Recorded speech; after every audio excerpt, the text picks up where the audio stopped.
नमस्कार दोस्तों, मैं सत्यम मिश्रा अपने YouTube चैनल टीसी लर्नर्स में आप सभी भाई और हम दोस्तों का हार्दिक स्वागत और अभिनंदन करता हूं।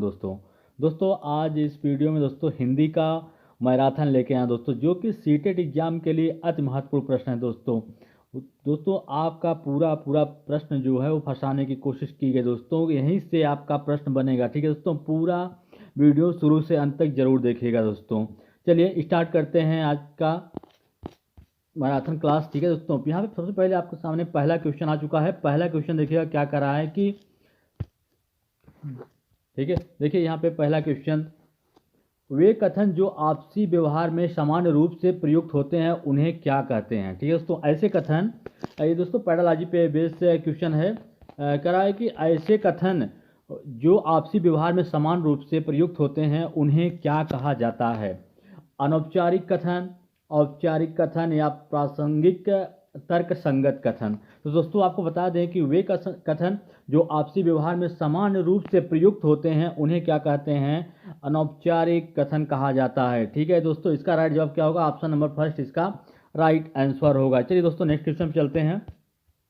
क्वेश्चन नंबर नेक्स्ट देखिएगा क्या कर रहा है कि व्याकरण शिक्षण की वह पद्धति जो अपेक्षाकृत अधिक उचित है, जिसमें व्याकरण शिक्षण की वह पद्धति जो अपेक्षाकृत सबसे अधिक उचित मानी जाती है वह कौन सी है। ठीक है, चलिए ऑप्शन देख लेते हैं। बच्चों के नियम को कंठस्थ करा देते हैं, बच्चे उदाहरण से नियमों की ओर जाते हैं, बच्चे नियमों से उदाहरण की ओर जाते हैं, बच्चे सूत्रों का प्रयोग करते हैं।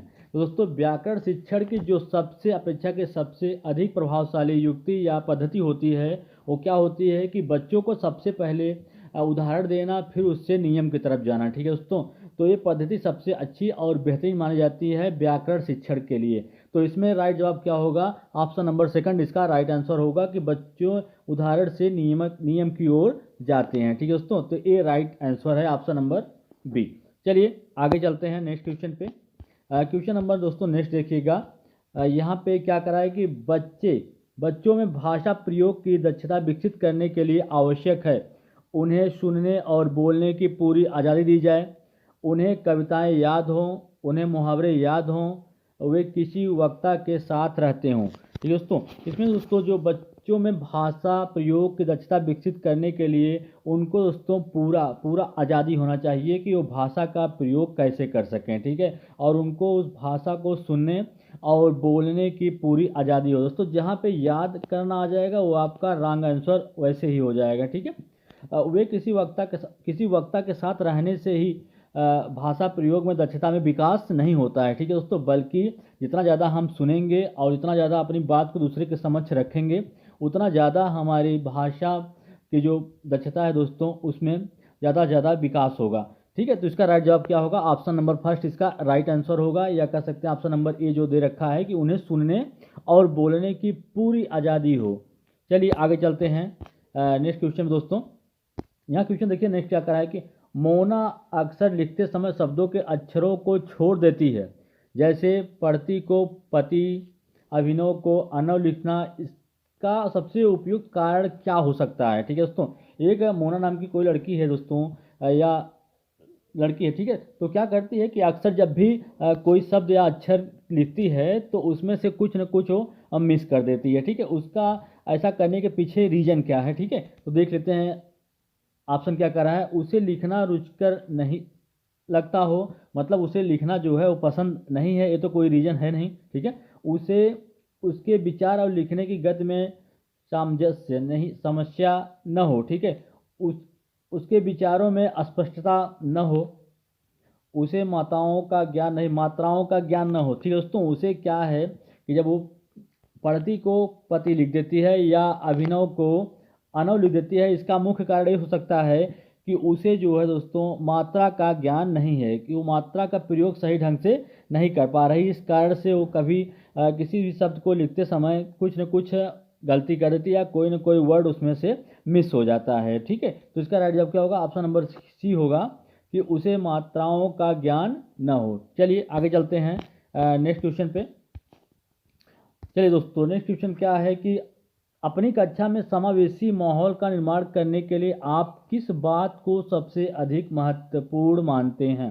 ठीक है, समावेशी, ठीक है दोस्तों, समावेशी मतलब बिना भेदभाव के दोस्तों सभी को एक ही समान स्कूल में शिक्षा देना, वही क्या कहलाता है, समावेशी शिक्षा कहलाता है। ठीक है, तो इसमें से एक इसका राइट जवाब क्या होगा कि विभिन्न प्रकार के दृश्य श्रव्य संसाधनों का सदैव अनिवार्य प्रयोग, स्वयं के बोलने की गति को बहुत धीमा रखना, सभी बच्चों से सभी भाषिक प्रकारों को समान रूप से संपादित करवाना, विभिन्न प्रकार के दृश्य श्रव्य संसाधनों का आवश्यकता अनुसार उचित प्रयोग करना। ठीक है दोस्तों, जब जरूरत हो तो दृश्य श्रव्य सामग्री का प्रयोग करके उनको अधिक से अधिक है दोस्तों, जिसको जैसी जरूरत हो, बच्चे समावेशी शिक्षा होती है उसमें बहुत अच्छे बच्चे भी रहेंगे, बहुत निम्न कोटि के ही बच्चे रहते हैं। ठीक है, तो जैसा हो सके जो बच्चा जिस तरीके से समझ सके, ठीक है, उसे उस तरीके से संसाधनों का प्रयोग करना चाहिए, चाहे वो दृश्य या दिखा के कोई चीज़ या सुना के दोस्तों, जिस तरीके से वो समझ सके उस तरीके से उसको समझाना सबसे अधिक महत्वपूर्ण मानते हैं। ठीक है दोस्तों, तो विभिन्न प्रकार के, देखिए ऑप्शन नंबर डी क्या रखा है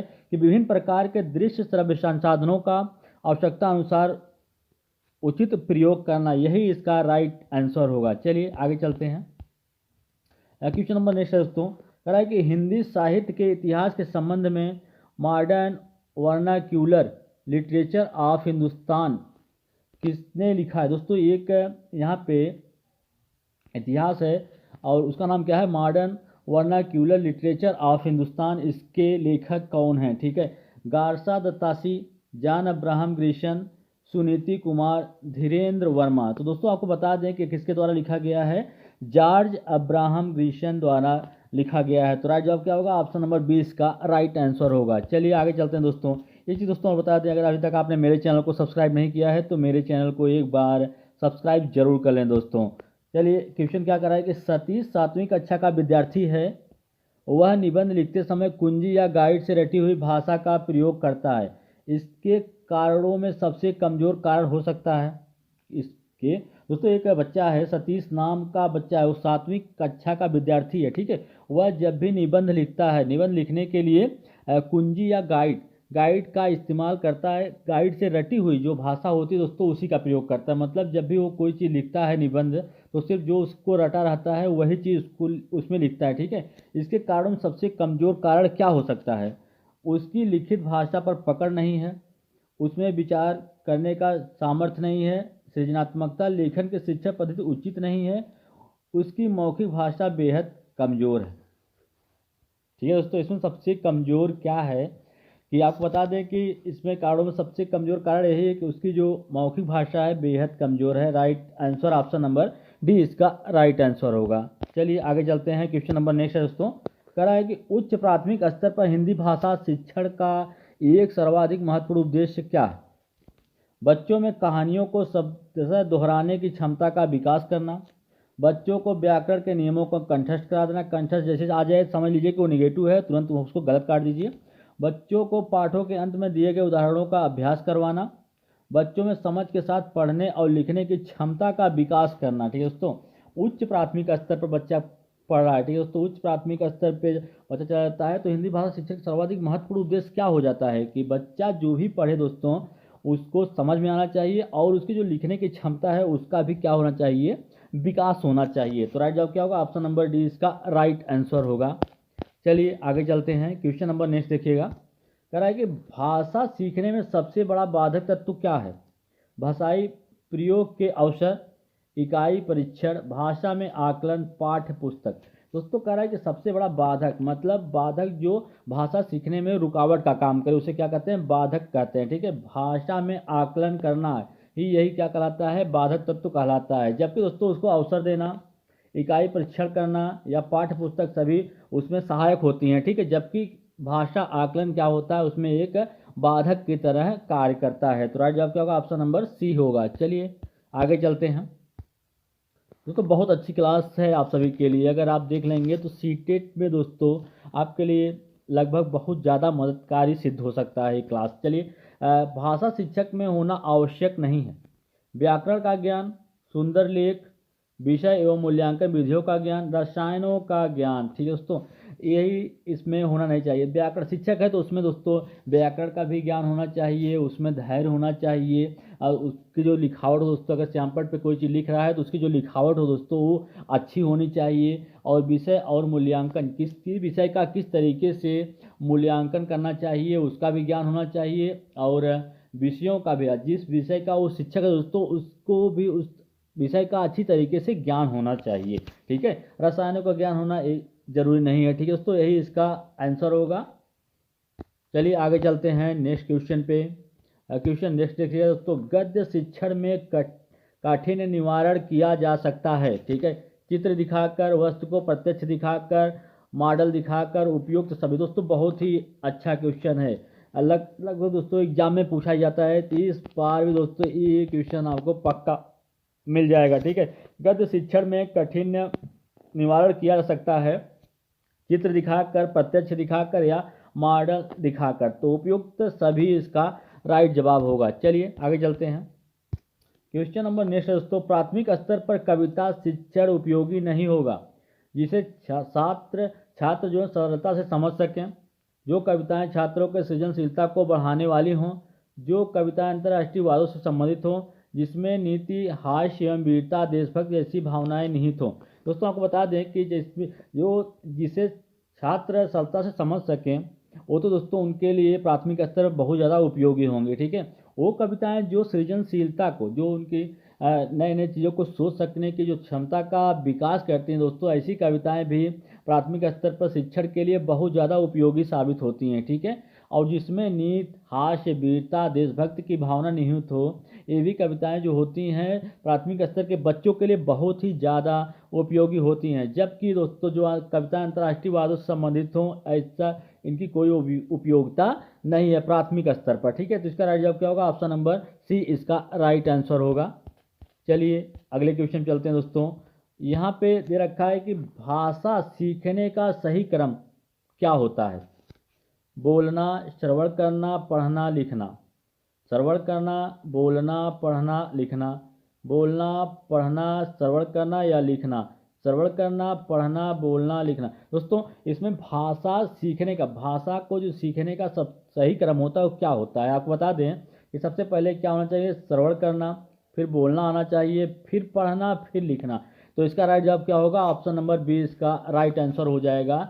सुनना, बोलना, पढ़ना और लिखना जो होता है भाषा सीखने का सही क्रम यही होता है। चलिए आगे चलते हैं। क्वेश्चन नंबर नेक्स्ट है दोस्तों, 8वीं कक्षा के बच्चों के भाषा आकलन के लिए आप किसे सबसे कम महत्वपूर्ण मानते हैं? किसी कहानी को नाटक में रूपांतरित करना, साहित्यिक समारोहों का आयोजन करना, लिखित परीक्षाओं का आयोजन करना, किसी विषय पर अपने विचार प्रकट करना। ठीक है दोस्तों, 8वीं कक्षा के बच्चों के भाषा आकलन के लिए आप किसे सबसे कम महत्वपूर्ण मानते हैं दोस्तों? ठीक है, कि देखिए साहित्य समारोह का, किसी कहानी को नाटक में रूपांतरित करना, साहित्यिक समारोहों का आयोजन करना। दोस्तों यही आपका राइट आंसर क्या होगा? ऑप्शन नंबर बी है। चलिए आगे चलते हैं। क्वेश्चन नंबर नेक्स्ट है दोस्तों, करें कि रूपा बड़े समूह के सामने अपनी बात को कहने में अटकती है, एक शिक्षक के रूप में आप उसकी सहायता कैसे करेंगे?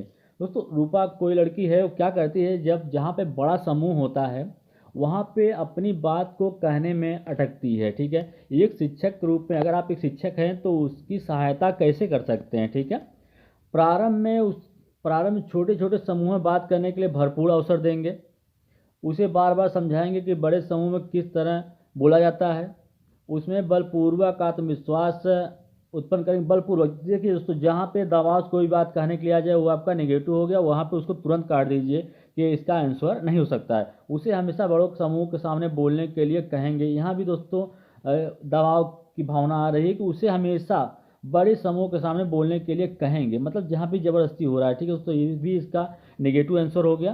तो दोस्तों क्या है कि उसे बार बार समझाएंगे कि बड़ों समूह में किस तरह बोलना चाहिए, बल्कि ये है इसका राइट जवाब। दोस्तों दोनों में अगर देखा जाए तो अगर ए ऊपर वाला ना होता तो यही बी इसका राइट आंसर होता, लेकिन यहाँ पे आप देख सकते हैं पहले में दिया गया है प्रारंभ में उसे छोटे छोटे। देखिए दोस्तों, कोई चीज़ अगर आपको बड़ा करना है तो सबसे छोटे शुरुआत करेंगे तो छोटे छोटे से एक दिन क्या हो जाएगा, बड़ा हो जाएगा। तो इसी तरीके से यहाँ भी बताया गया है कि अगर आप शिक्षक हैं तो प्रारंभ में उसे छोटे छोटे समूह में बात करने के लिए अवसर देंगे। दोस्तों जहाँ पे बच्चों को अवसर देने की बात आ जाए तो समझिए कि इसका आंसर पक्का वही है। ठीक है, तो इसका राइट जवाब क्या होगा? ऑप्शन नंबर फर्स्ट इसका ए यही राइट आंसर हो जाएगा। चलिए आगे चलते हैं। क्वेश्चन नंबर नेक्स्ट है दोस्तों, भाषा शिक्षण के अंतर्गत वर्तनी संबंधी त्रुटियों का निवारण करना चाहिए। वर्तनी का शुद्ध उच्चारण एवं लेखन अभ्यास करवा के, त्रुटियों का प्रकार गिनवाकर, वर्तनी के बारे में कुछ बातें बताकर या त्रुटियों की उपेक्षा करके। ठीक है दोस्तों, अगर हम शिक्षक के रूप में दोस्तों, अगर हम किसी बच्चे के शिक्षक हैं और उसमें क्या वो भाषा वर्तनी संबंधित त्रुटियां हो रही हैं तो उसे क्या करेंगे, मतलब लिखने में गलती हो रही दोस्तों या शुद्ध उच्चारण नहीं कर पा रहा है तो उसके लिए हम क्या करेंगे। सबसे पहले उसको क्या, वर्तनी का शुद्ध उच्चारण, हम खुद से उच्चारण शुद्ध उच्चारण करेंगे और उसे ढेर सारा दोस्तों लिखने का भी अभ्यास करवाएंगे।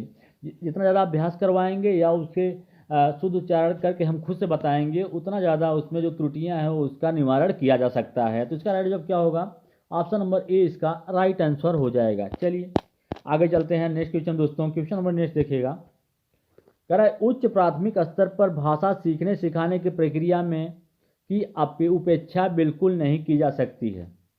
शिक्षक के शास्त्रीय ज्ञान, बच्चों के भाषिक पृष्ठभूमि, बच्चों की सामाजिक श्रेणी, बच्चों की पाठ्य पुस्तकीय ज्ञान। तो उच्च प्राथमिक स्तर पर भाषा सिखाने की प्रक्रिया में उपेक्षा नहीं किया जा सकता है। ठीक है, बच्चे की भाषिक पृष्ठभूमि, तो इसका राइट जवाब क्या होगा, ऑप्शन नंबर बी इसका राइट आंसर होगा। चलिए आगे चलते हैं।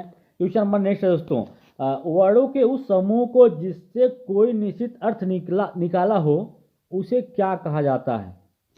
क्या कहते हैं, शब्द कहते हैं, वर्ड कहा जाता है, या वर्ड समूह कहते हैं, या वक्तव्य कहते हैं। वर्णों के उस समूह को जिसका कोई निश्चित अर्थ निकलता हो उसे क्या कहते हैं दोस्तों, उसे शब्द कहा जाता है। क्या कहा जाता है, शब्द कहा जाता है।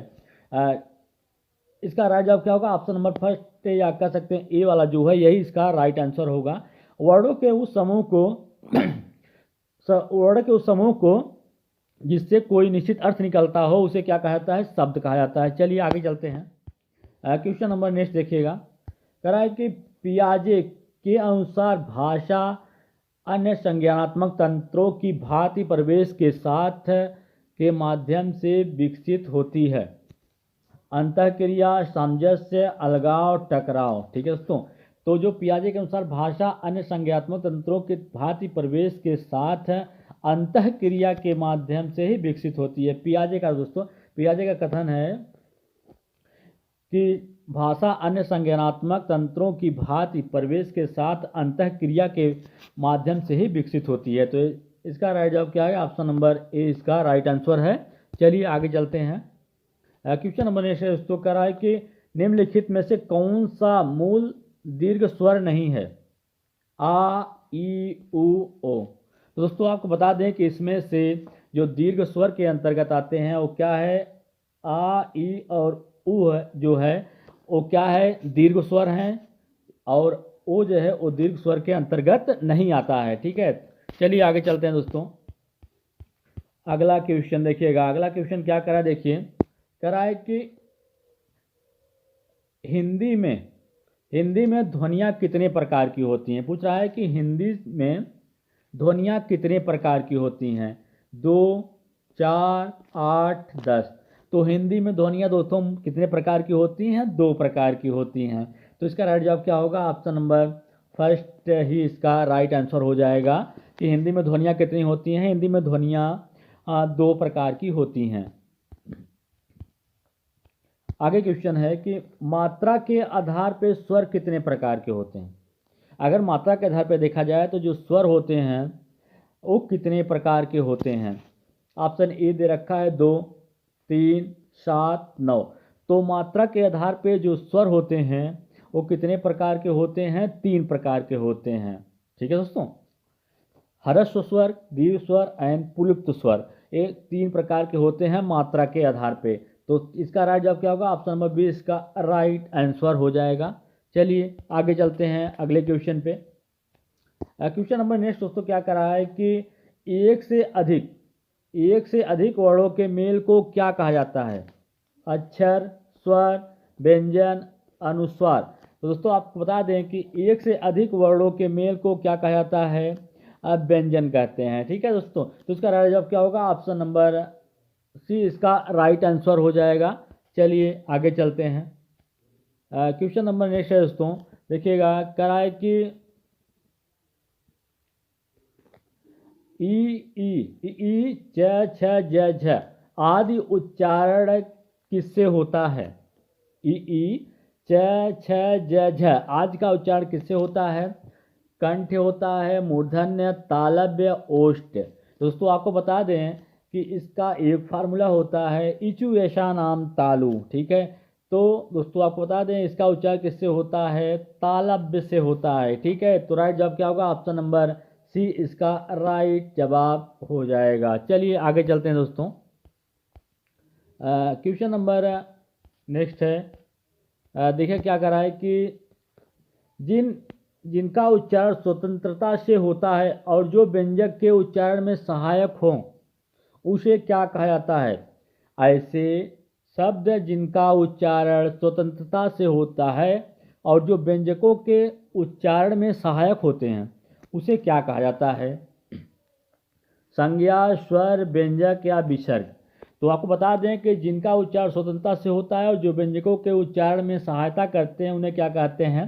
स्वर कहा जाता है। तो इसका राइट जवाब क्या होगा? ऑप्शन नंबर बी इसका राइट जवाब हो जाए। संज्ञा क्या होती है दोस्तों? आपको बता दें संज्ञा जो किसी व्यक्ति, वस्तु या स्थान के नाम का बोध कराए वो क्या कहलाती है? संज्ञा कहलाती है, ठीक है।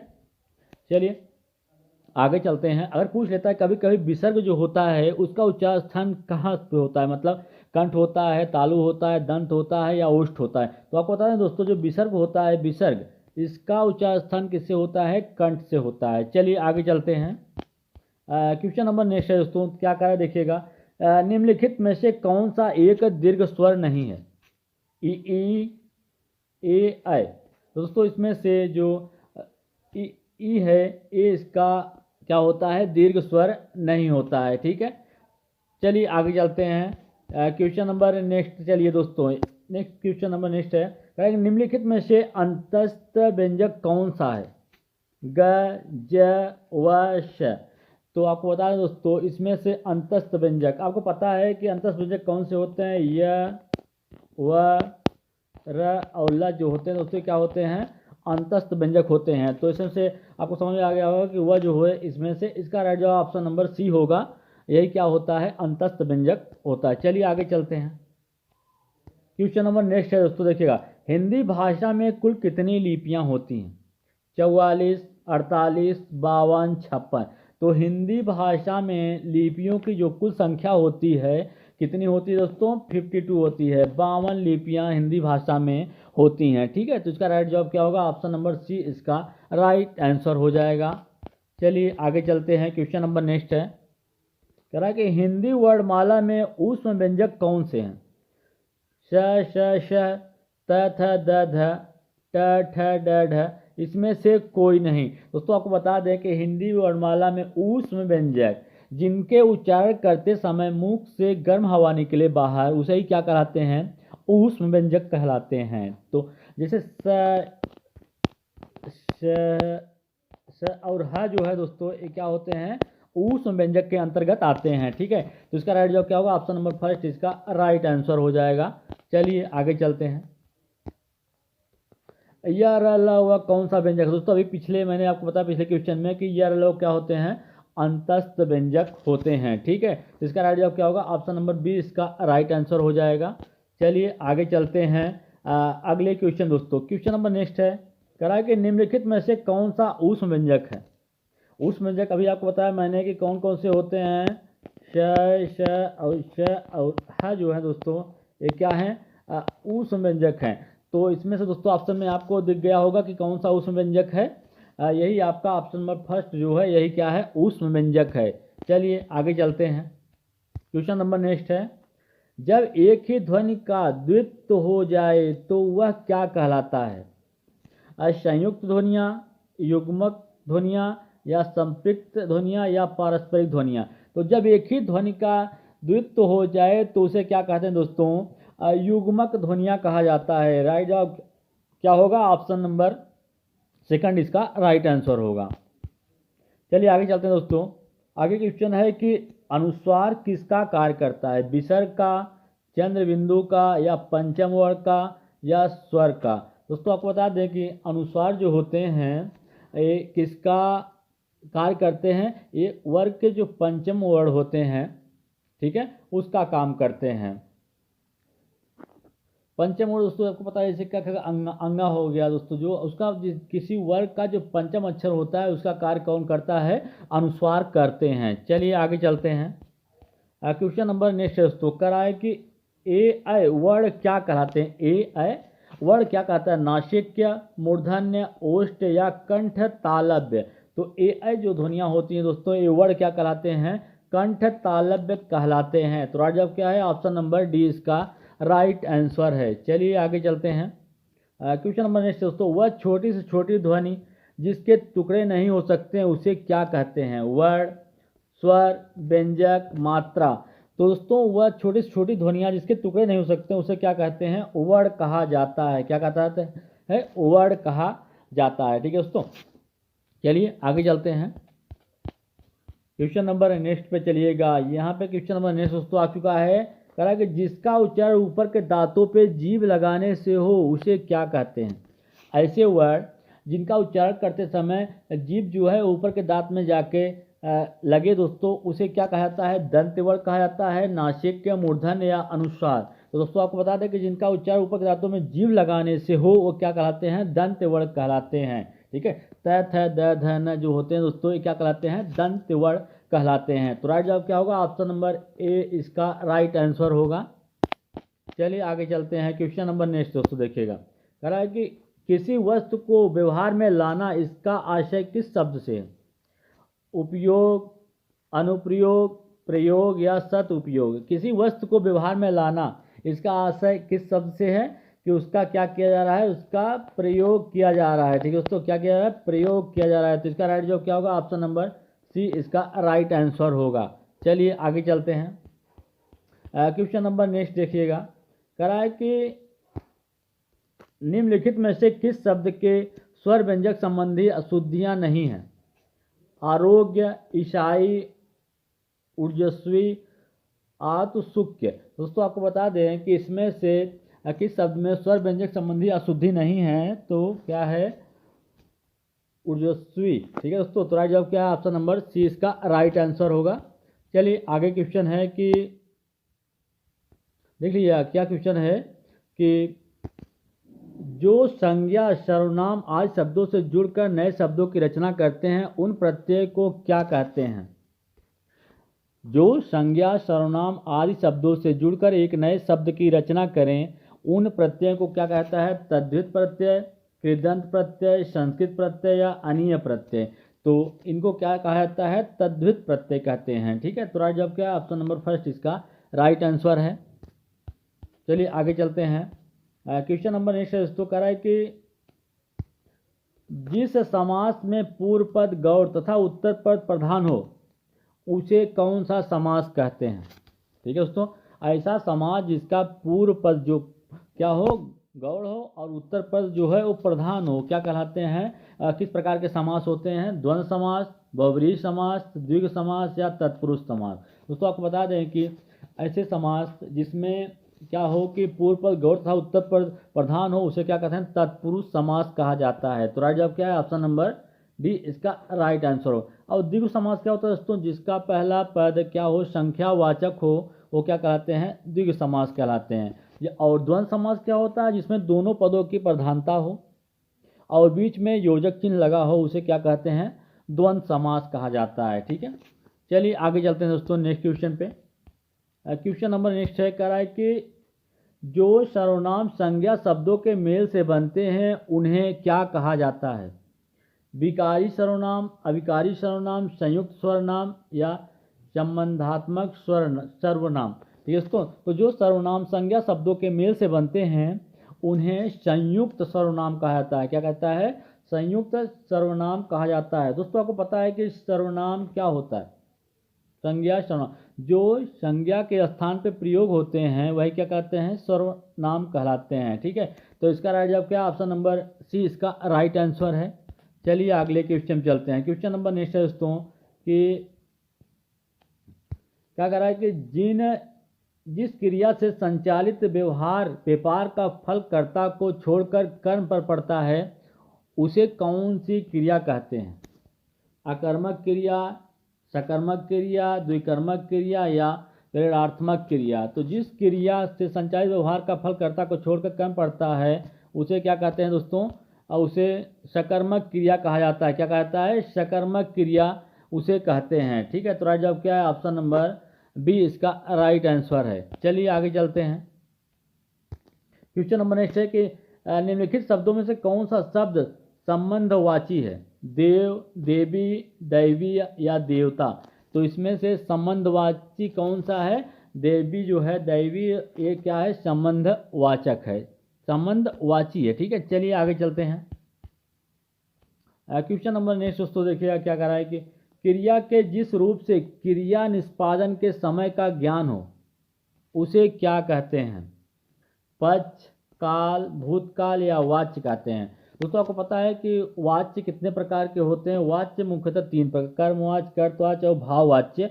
ये वाच्य जो होते हैं तीन प्रकार के होते हैं। ठीक है, और दोस्तों क्या क्रिया के जिस रूप से क्रिया निष्पादन के समय का ज्ञान हो उसे क्या कहा जाता है? काल कहा जाता है। तो इस क्वेश्चन का जो राइट जवाब क्या है दोस्तों? काल इसका राइट आंसर है। तो ऑप्शन नंबर बी इसका राइट जवाब होगा। चलिए आगे चलते हैं क्वेश्चन नंबर नेक्स्ट पे। वाक्य में प्रयुक्त शब्दों में परस्पर सामंजस्य को कहते हैं पदक्रम, अन्वय या उद्देश्य या विधेय। तो वाक्यों में प्रयुक्त शब्दों में परस्पर सामंजस्य को कहा जाता है अन्वयन कहते हैं। ठीक है दोस्तों, चलिए आगे चलते हैं। क्वेश्चन नंबर नेक्स्ट है, कह रहा है कि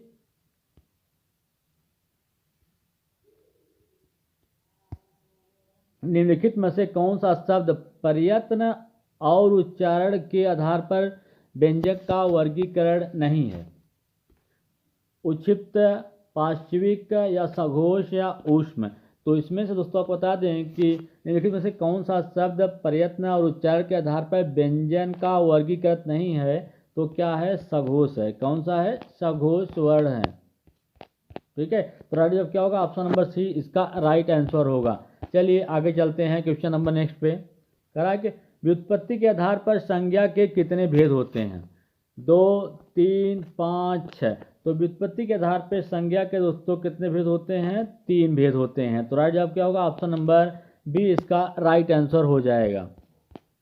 दोस्तों बहुत ही अच्छे क्वेश्चन दोस्तों आपके एग्जाम के दृष्टि से। ठीक है, समानाधिकरण किस अव्यय का भेद है? समुच्चय बोधक या क्रिया विशेषण, संबंध बोधक या विस्मयादि बोधक। तो दोस्तों समानाधिकरण किस अव्यय का भेद है? तो समुच्चय बोधक का भेद है। तो राइट जवाब क्या है? ऑप्शन नंबर फर्स्ट इसका राइट आंसर होगा।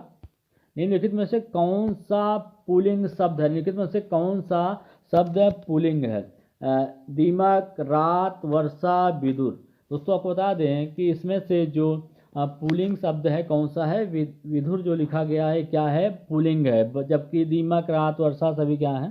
ठीक है, आगे चलते हैं। क्वेश्चन नंबर नेक्स्ट है दोस्तों, देखिएगा क्या कर रहा है कि जिस वाक्य में 2 या 2 से अधिक स्वतंत्र उपवाक्य हों और योजकों द्वारा जुड़े गए हों उसे क्या कहते हैं? उपवाक्य, मिश्रित वाक्य, संयुक्त वाक्य या सरल वाक्य।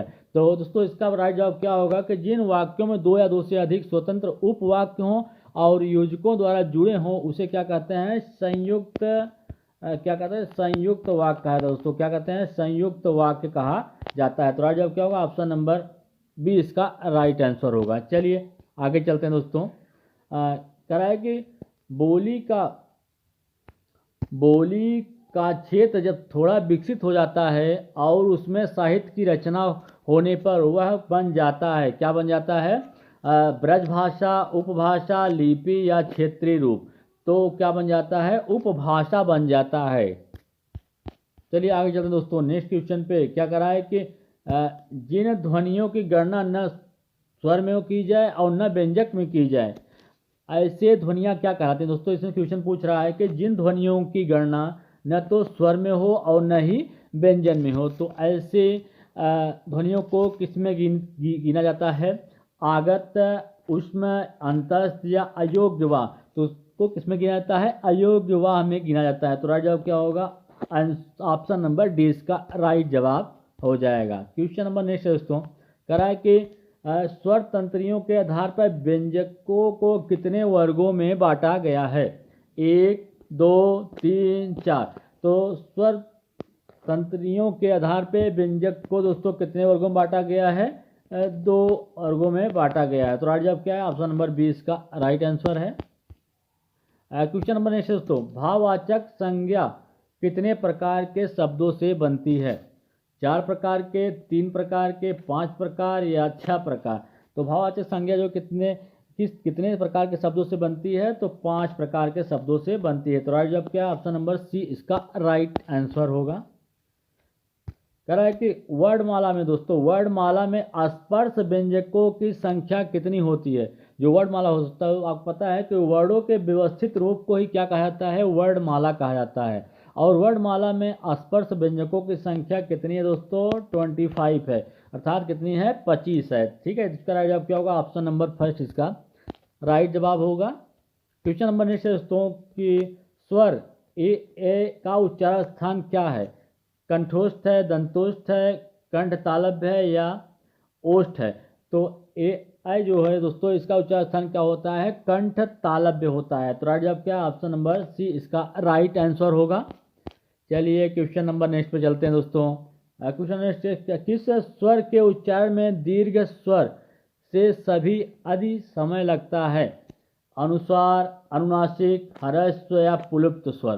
तो किस स्वर के उच्चारण में दीर्घ स्वर से सभी आधा समय लगता है? दीर्घ स्वर से भी आधा समय लगता है, क्या होता है? पुलुप्त स्वर होता है। क्या होता है? पुलुप्त स्वर होता है। ऐसे लिखा होता है दोस्तों, ओम जो लिखा होता है ना, ये क्या होते हैं? आपके पुलुप्त स्वर के अंतर्गत आते हैं। तो राइट जवाब क्या है? ऑप्शन नंबर डी इसका राइट आंसर है। क्वेश्चन नंबर नेक्स्ट दोस्तों देखिएगा, कह रहा है कि किस व्यंजक का उच्चारण स्थान तालव्य है? ग, झ, न, म। दोस्तों आपको बता दें कि इसमें से किस व्यंजक का उच्चारण स्थान तालव्य है? तो ऑप्शन नंबर सी इसका राइट जवाब है दोस्तों। चलिए आगे चलते हैं। क्वेश्चन नंबर नेक्स्ट है, देखिएगा कि भाषा की सार्थक लघुत्तम इकाई किसे माना जाता है? भाषा की जो सबसे सार्थक और सबसे छोटी इकाई होती है दोस्तों, उसे किसे माना गया है? शब्द को, वर्ण को, अर्थ या मात्रा को? तो किसे माना गया है? शब्द को माना गया दोस्तों। तो इसका राइट जवाब क्या होगा? ऑप्शन नंबर ए ही इसका राइट आंसर हो जाएगा। चलिए आगे चलते हैं। कह रहा है कि स्वर संधि कितने प्रकार की होती है? 2 प्रकार, 3 प्रकार, 4 प्रकार या 5 प्रकार? तो स्वर संधि दोस्तों कितने प्रकार की होती है? 5 प्रकार की होती है। ठीक है, चलिए आगे चलते हैं। क्वेश्चन नंबर नेक्स्ट दोस्तों, क्या कह रहा है कि चौपाई के प्रत्येक चरण में कितनी मात्राएं होती हैं? तो चौपाई के प्रत्येक चरण में कितनी मात्राएं होती हैं? 10, 12, 16, 25। तो चौपाई के प्रत्येक चरण में आपको बता दें कि कितनी मात्राएं होती हैं? 16 मात्राएं होती हैं। चलिए आगे चलते हैं दोस्तों। क्वेश्चन नंबर नेक्स्ट है, छंद कितने प्रकार के होते हैं? छंद जो होते हैं दोस्तों वो कितने प्रकार के होते हैं? 2, 3, 4, 5। तो छंद आपका कितने प्रकार का होता है? 3 प्रकार का। राइट जवाब क्या है? ऑप्शन नंबर बी इसका राइट आंसर है। निम्नलिखित में से कौन सा वार्णिक छंद है? दोहा, चौपाई, सवैया, रोला? तो इसमें से वार्णिक छंद कौन सा है दोस्तों? आपको बता दें कि सवैया जो होता है वो क्या होता है? वार्णिक छंद होता है। तो राइट जवाब क्या? ऑप्शन नंबर सी इसका राइट आंसर है। क्वेश्चन नंबर नेक्स्ट है दोस्तों, छंद पढ़ते समय आने वाले विराम चिन्ह को, दोस्तों जब हम छंद पढ़ते हैं तो उसमें जो विराम चिन्ह आता है उसे क्या कहा जाता है? गति कहते हैं, यति कहा जाता है, तुक या गढ़? तो आने वाले विराम चिन्ह को क्या कहते हैं? यति कहा जाता है दोस्तों। इसका राइट जवाब क्या है? ऑप्शन नंबर बी इसका राइट आंसर है। चलिए आगे चलते हैं। क्वेश्चन नंबर नेक्स्ट है, कह रहा है कि छप्पय किस प्रकार का छंद है? सम, विषम, अर्धसम, इसमें से कोई नहीं? तो छप्पा जो होता है वो क्या होता है? विषम छंद के अंतर्गत आता है। किसमें? विषम के अंतर्गत आता है। तो राइट जवाब क्या है? ऑप्शन नंबर बी है इसका right answer. Question number next है दोस्तों कि किस छंद का प्रथम और अंतिम शब्द एक सा होता है? कुंडलियां, रोला, दोहा, सोठा? तो किस छंद का प्रथम और अंतिम शब्द एक जैसा होता है? कुंडलियाँ जो होते हैं दोस्तों। अक्सर दोस्तों एग्जाम में क्वेश्चन पूछ लेता है कि किस छंद का प्रथम और अंतिम शब्द एक जैसा होता है, तो किसका होता है? कुंडलियों का। तो राइट जवाब क्या है? ऑप्शन नंबर फर्स्ट है। चलिए आगे चलते हैं। क्वेश्चन नंबर नेक्स्ट है दोस्तों, कह रहा है कि उपमेय में कल्पित उपमान की संभावना को क्या कहता है? जब उपमेय में कल्पित उपमान की संभावना हो तो किस प्रकार का अलंकार होता है? उपमा, रूपक, उत्प्रेक्षा या दृष्टांत? तो क्या होता है? उत्प्रेक्षा अलंकार होता है दोस्तों। क्या होता है? उत्प्रेक्षा अलंकार होता है। तो राइट जवाब क्या होगा? ऑप्शन नंबर सी इसका राइट आंसर होगा। क्वेश्चन नंबर नेक्स्ट में चलते हैं। क्या है? जहां उपमान और उपमेय का अभेद क्या कहलाता है? उपमा, रूपक, उत्प्रेक्षा या भ्रांतिमय अलंकार कहलाता है। तो जहाँ उपमान और उपमेय का अभेद हो वहाँ पे क्या होता है? रूपक अलंकार होता है दोस्तों। क्या होता है? रूपक अलंकार होता है। और दोस्तों योजक चिन्ह भी कहीं कहीं मिल जाता है, तो वहाँ भी क्या होता है? जहाँ उपमेय और उपमान का अभेद हो और बीच में क्या हो? योजक चिन्ह का प्रयोग किया गया, वहाँ पे रूपक अलंकार होता है। राइट जवाब क्या? ऑप्शन नंबर बी इसका राइट आंसर होगा। क्वेश्चन नंबर नेक्स्ट दोस्तों कह रहा है कि मुख्य रूप से समास कितने प्रकार के होते हैं? दोस्तों जो समास होता है वो कितने प्रकार का होता है? 5 प्रकार, 6, 7 या 9? तो आप बता दें कि जो समास होता है मुख्य रूप से कितने प्रकार के होते हैं? 6 प्रकार के। चलिए आगे चलते हैं। क्वेश्चन नंबर नेक्स्ट है, कह रहा है कि जो क्रिया अभी हो रही उसे क्या कहता है? जो क्रिया अभी चल रही या हो रही है उसे क्या कहते हैं? अपूर्ण वर्तमान, सामान्य वर्तमान, संदिग्ध वर्तमान, इसमें से कोई नहीं। तो दोस्तों जो क्रिया अभी हो रही है उसे क्या कहते हैं? अपूर्ण वर्तमान, क्योंकि वह अभी वर्तमान में चल ही रहा है, तो अपूर्ण वर्तमान कहा जाता है। राइट जवाब क्या? ऑप्शन नंबर फर्स्ट इसका राइट आंसर है। क्वेश्चन नंबर नेक्स्ट दोस्तों कह रहा है कि रचना के दृष्टि से क्रिया के कितने भेद होते हैं? 3, 2, 4, 5? तो रचना के दृष्टि से क्रिया के कितने भेद होते हैं? 2 भेद होते हैं। ठीक है दोस्तों, कितने होते हैं? 2 होते हैं। चलिए आगे चलते हैं। क्वेश्चन नंबर नेक्स्ट है, कह रहा है कि जब कर्ता एक क्रिया समाप्त कर चुकी उसी क्षण दूसरी क्रिया में प्रवृत्त होता है तब पहली क्रिया क्या कहलाती है? तब पहली क्रिया क्या कहलाती है दोस्तों? जब एक क्रिया समाप्त हो जाए उसी क्षण दूसरी क्रिया में प्रवृत्त हो जाए तो पहली क्रिया को क्या कहा जाता है? यही आपसे पूछ रहा है। सहायक क्रिया, नाम बोधक क्रिया या पूर्णकालीन क्रिया, भूतकालीन क्रिया? तो उसे क्या कहता है? पूर्णकालिक क्रिया, क्योंकि दोस्तों पहले हो चुकी है उसके बाद नई क्रिया में वो क्या है?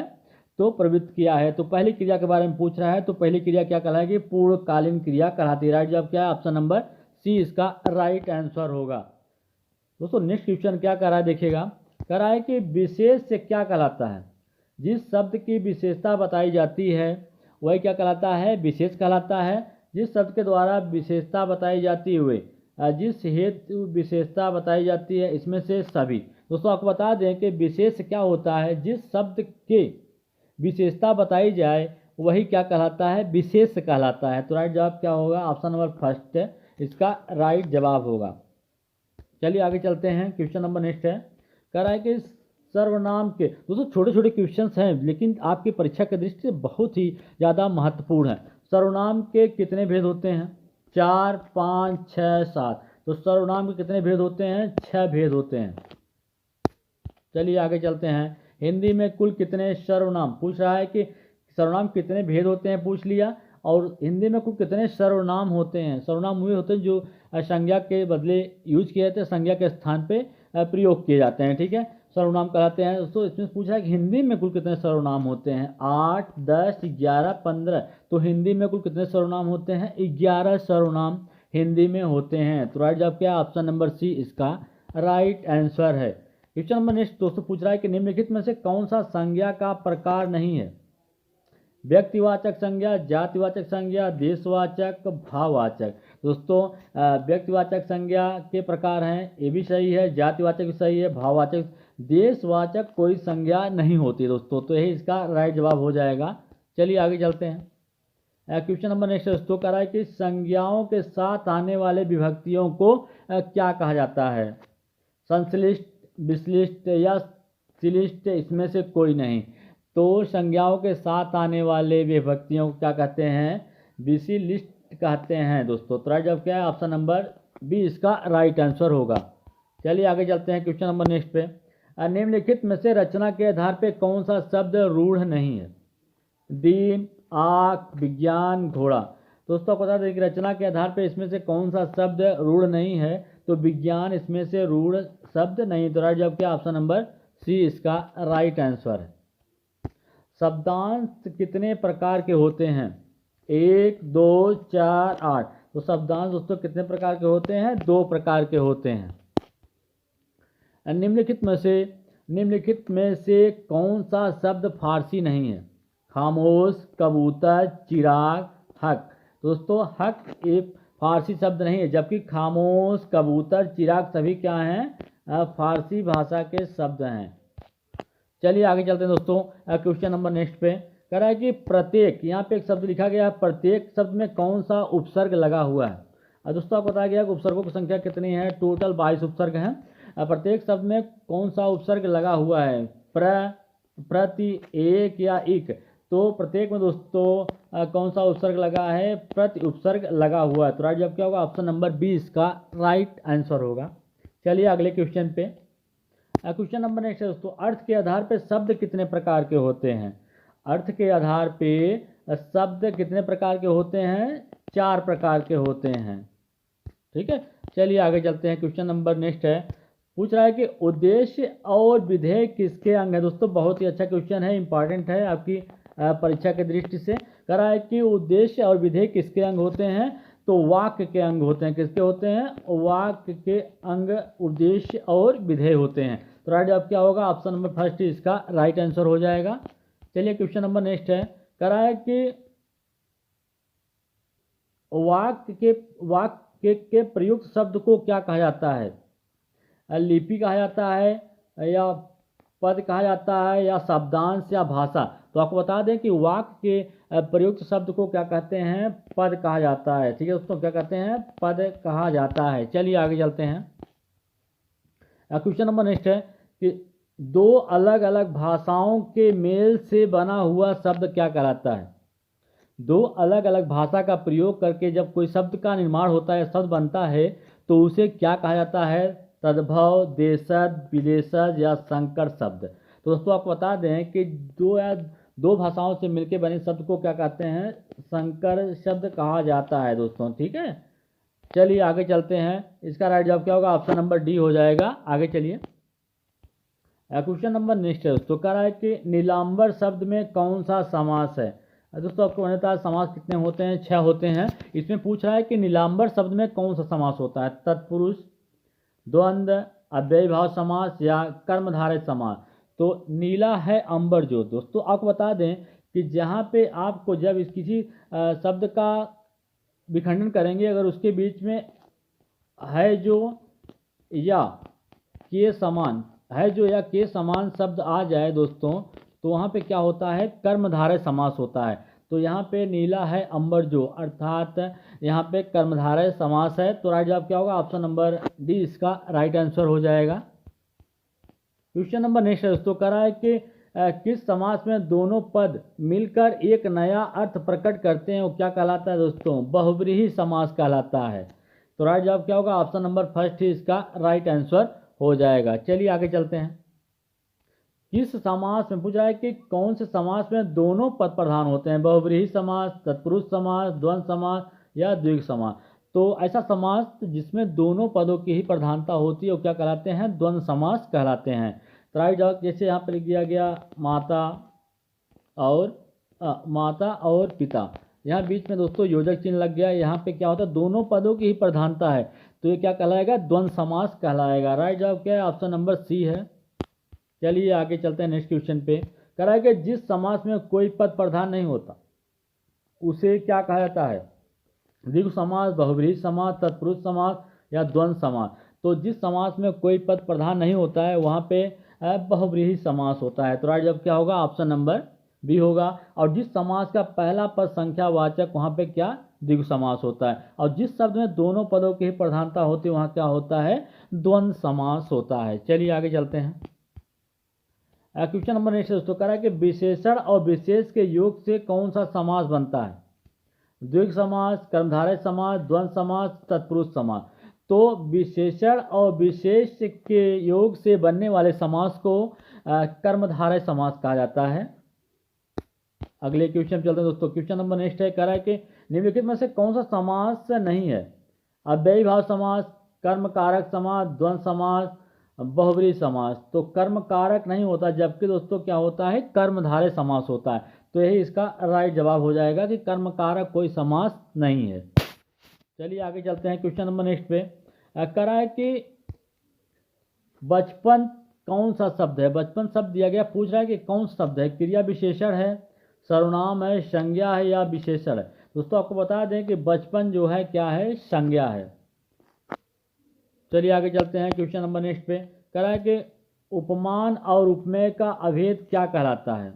रूपक अलंकार कहलाता है। दोस्तों पिछले मैंने क्वेश्चन बता चुका है कि उपमान और उपमेय का अभेद क्या कहलाता है, रूपक अलंकार कहता है, और बीच में क्या होता है, योजक चिन्ह भी लगा होता है। चलिए आगे चलते हैं क्वेश्चन नंबर नेक्स्ट दोस्तों। कह रहा है कि जहाँ उपमेय में उपमान की संभावना की व्यक्त की जाती है, वहाँ कौन सा अलंकार होता है? उत्प्रेक्षा, उपमा, रूपक, संदेह। तो वहाँ पे कौन सा अलंकार होता है? उपमा अलंकार होता है।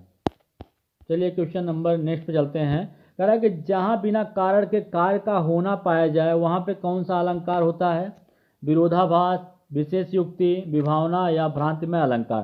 दोस्तों आपको बता दें, जहाँ पे बिना कारण के, दोस्तों क्वेश्चन बार बार पूछता है कि जहाँ पे बिना कारण के कार्य का होना पाया जाए, वहाँ पे कौन सा अलंकार होता है? विभावना अलंकार होता है। तो राइट जवाब क्या है? ऑप्शन नंबर सी इसका राइट आंसर है। देखिए दोस्तों, ये भी अक्सर पूछ लेता है कि भारत के समभारत, इसमें कौन सा अलंकार है? रूपक अलंकार, अन्वयन अलंकार, उपमा अलंकार, यमक अलंकार। तो भारत के समभारत में कौन सा अलंकार है? अन्वयन अलंकार है दोस्तों। राइट जवाब क्या? ऑप्शन नंबर 20 का राइट आंसर है। क्वेश्चन नंबर नेक्स्ट कौन सा है देखिएगा कि वीर और आल्हा, वीर या आल्हा किस जात का छंद है? वार्णिक, मात्रिक, मुक्त, इसमें से कोई नहीं। तो वीर और आल्हा दोस्तों क्या होते हैं? मात्रिक छंद के अंतर्गत आते हैं। किसके अंतर्गत? मात्रिक छंद के अंतर्गत आते हैं। चलिए क्वेश्चन नंबर नेक्स्ट है। कह रहा है कि छंद का सर्वप्रथम उल्लेख कहाँ पे मिलता है? छंद का सर्वप्रथम उल्लेख दोस्तों कहाँ पे मिलता है? ऋग्वेद, यजुर्वेद, सामवेद, उपनिषद। तो छंद का सर्वप्रथम उल्लेख कहाँ पे मिलता है? ऋग्वेद के अंतर्गत मिलता है। तो राइट जवाब क्या? ऑप्शन नंबर फर्स्ट इसका राइट आंसर है। कह रहा है कि हिंदी जो है, हिंदी किस परिवार की भाषा है? हिंदी जो है किस परिवार की भाषा है? भारोपी परिवार, द्रविड़, ऑस्ट्रिक, चीनी, तिब्बती। तो दोस्तों आप बता दें कि हिंदी जो है किस परिवार की भाषा है? अब भारोपी परिवार की भाषा है। किसकी है? भारोपी परिवार की भाषा हिंदी है। ठीक है, राइट जवाब क्या है? ऑप्शन नंबर फर्स्ट इसका राइट आंसर है। चलिए क्वेश्चन नंबर नेक्स्ट है। भारत में कह रहा है कि भारत में सर्वाधिक खड़ी बोली वाली भाषा कौन सी है? हिंदी, संस्कृत, तमिल, उर्दू। तो भारत में सर्वाधिक खड़ी बोली भाषा कौन सी है? हिंदी ही है। ठीक है, राइट जवाब क्या? ऑप्शन नंबर फर्स्ट है। चलिए क्वेश्चन नंबर नेक्स्ट पे चलते हैं। कह रहा है कि निम्नलिखित में से कौन सी भाषा हिंदी के अंतर्गत नहीं आती है? कन्नौजी, बांगरू, अवधी, तेलुगु। दोस्तों कन्नौजी, बांगरू और अवधी सभी हिंदी के अंतर्गत आती हैं, जबकि तेलुगु भाषा जो है वो हिंदी के अंतर्गत नहीं आती है। तो राइट जवाब क्या होगा? ऑप्शन नंबर डी इसका राइट आंसर हो जाएगा। चलिए क्वेश्चन नंबर नेक्स्ट क्या कर रहा है कि शांत रस का स्थायी भाव क्या होता है? वैराग्य, क्षमा, दया, निर्वेद। दोस्तों आपको बता दें कि रसों की जो संख्या है, कितने रस हैं? 9 रस हैं। ठीक है, भरत मुनि के अनुसार दोस्तों शांत रस को रसों में गणना नहीं की गई है, जबकि आपको बता दें कि रसों की टोटल संख्या कितनी है? 9 है, इसीलिए इन्हें 9 रस भी कहा जाता है। ठीक है, और दोस्तों आपको बता दें कि जो शांत रस होता है इसका स्थायी भाव क्या होता है? निर्वेद होता है। ठीक है, तो राइट जवाब क्या होगा? ऑप्शन नंबर डी इसका राइट आंसर होगा। चलिए क्वेश्चन नंबर नेक्स्ट है। कह रहा है कि शोक किस रस का स्थायी भाव है? शांत रस, करुण रस, हास्य रस, वीर रस। तो शोक किस रस का स्थायी भाव है? करुण रस का स्थायी भाव क्या होता है? शोक करुण रस का स्थायी भाव है। ठीक है दोस्तों, चलिए आगे चलते हैं। किस रस को पूछ रहा है कि दोस्तों बहुत ही इंपॉर्टेंट क्वेश्चन है। कह रहा है कि किस रस को रस राज कहा जाता है? श्रृंगार रस, वीर रस, हास्य रस, इसमें से कोई नहीं। तो दोस्तों आपको बता दें कि रसों की टोटल संख्या 9 है। ठीक है, जिसमें से श्रृंगार रस को रसराज के नाम से भी जाना जाता है। ठीक है दोस्तों, बहुत ही अच्छा क्वेश्चन है, अक्सर एग्जाम में आपको देखने के लिए मिल ही जाता है और अगले एग्जाम में आपको देखने के लिए मिलेगा भी। ठीक है, कह रहा है किस रस को रसराज कहा जाता है, तो श्रृंगार रस को क्या कहते हैं, रसराज के नाम से जाना जाता है। श्रृंगार रस का पूछ रहा है कि श्रृंगार रस जो होता है उसे रसराज के नाम से जाना जाता है, उसका अस्थायी भाव क्या होता है, रति होता है। क्या होता है दोस्तों, रति उसका अस्थायी भाव होता है। चलिए आगे चलते हैं, क्वेश्चन नंबर नेक्स्ट है, कह रहा है कि विस्मय, विस्मय अस्थायी भाव किस रस का है, हास्य, शांत, अद्भुत, विपत्स। दोस्तों आपको बता दें कि विस्मय अस्थायी भाव किसका है, अद्भुत रस का अस्थायी भाव क्या होता है, विस्मय होता है। चलिए क्वेश्चन नंबर नेक्स्ट है, कह रहा है कि रौद्र रस का अस्थायी भाव क्या होता है, क्रोध, विस्मय, शोक, भय। तो रौद्र रस का अस्थायी भाव क्या होता है, क्रोध होता है। ठीक है दोस्तों, ऑप्शन नंबर ए इसका राइट जवाब हो जाएगा। वीर रस का अस्थायी भाव क्या होता है, वीर रस का अस्थायी भाव उत्साह होता है। चलिए आगे चलते हैं, क्वेश्चन नंबर नेक्स्ट पे कह रहा है कि अनुभावों की संख्या, अनुभावों के कितने भेद होते हैं, 2, 3, 4, 6। तो अनुभावों के जो भेद होते हैं कितने होते हैं, 4 होते हैं। तो राइट जवाब क्या होगा, ऑप्शन नंबर सी इसका राइट आंसर हो जाएगा। चलिए कह रहा है कि सर्वनाम के कुल कितने भेद होते हैं। दोस्तों आपको पता है कि सर्वनाम संज्ञा के स्थान पर प्रयोग किए जाते हैं और इनकी संख्या कितनी होती है, 6 होती है। ठीक है, तो राइट जवाब क्या होगा, ऑप्शन नंबर बी इसका राइट आंसर हो जाएगा। क्वेश्चन नंबर नेक्स्ट कह रहा है कि निम्नलिखित शब्दों में से कौन शब्द एक विशेषण शब्द नहीं है, लजीला, लाडला, लांछन या लापता। तो आपको बता दें दोस्तों कि इसमें से कौन सा एक विशेषण शब्द नहीं है, तो ऑप्शन नंबर सी इसका राइट आंसर है। चलिए क्वेश्चन नंबर नेक्स्ट पे चलते हैं दोस्तों, कह रहा है कि विशेषण जिस शब्द की संज्ञा बताता है उसे क्या कहा जाता है, उसे विशेषण जिस शब्द की संज्ञा बताए उसे क्या कहते हैं, विशेष से कहा जाता है। चलिए नेक्स्ट क्वेश्चन पे, व्याकरण की दृष्टि से कौन सा विशेषण नहीं है, भयभीत, निर्भीक, वीरू या भय। दोस्तों आपको बता दें कि व्याकरण की दृष्टि से इसमें से कौन सा विशेषण नहीं है, तो भय जो है विशेषण नहीं है। चलिए आगे चलते हैं, कराए कि क्वेश्चन नंबर नेक्स्ट है, कराए कि जिस विकारी शब्द से संज्ञा की व्याप्ति मर्यादित होती है उसे क्या कहते हैं, सर्वनाम, विशेषण, क्रिया, अव्यय। तो उसे क्या कहते हैं दोस्तों, विशेषण कहा जाता है। तो राइट जवाब क्या होगा, ऑप्शन नंबर डी इसका राइट आंसर होगा। ठीक है, ऑप्शन नंबर बी इसका राइट जवाब होगा। चलिए अगले क्वेश्चन चलते हैं, क्वेश्चन नंबर नेक्स्ट है, कह रहा है कि गुणवाचक विशेषण कितने होते हैं। गुणवाचक विशेषण का इसमें भेद पूछ रहा है कि कितने भेद होते हैं, तो कितने भेद होते हैं, 7 भेद होता है। ठीक है, चलिए आगे चलते हैं, क्वेश्चन नंबर नेक्स्ट पे कह रहा है कि निम्नलिखित में से कौन सा शब्द गुणवाचक विशेषण नहीं है, भला, ताजा, नोकीला, दूना। तो दूना जो दोस्तों क्या है, गुणवाचक विशेषण नहीं है। और क्वेश्चन नंबर नेक्स्ट दोस्तों कह रहा है कि जो संज्ञा की विशेषता बताते हैं उसे क्या कहते हैं, जो संज्ञा की विशेषता बताए उसे क्या कहता है, विशेषण कहा जाता है। ठीक है दोस्तों, तो राइट जवाब क्या है, ऑप्शन नंबर सी इसका राइट जवाब है। कह रहा है क्वेश्चन नंबर नेक्स्ट है, क्रिया से संबंधित कितने रूपावली वर्गों का प्रयोग किया जाता है, 16, 18, 22, 26। तो कितने रूपावली वर्गों का प्रयोग किया जाता है, 16 का।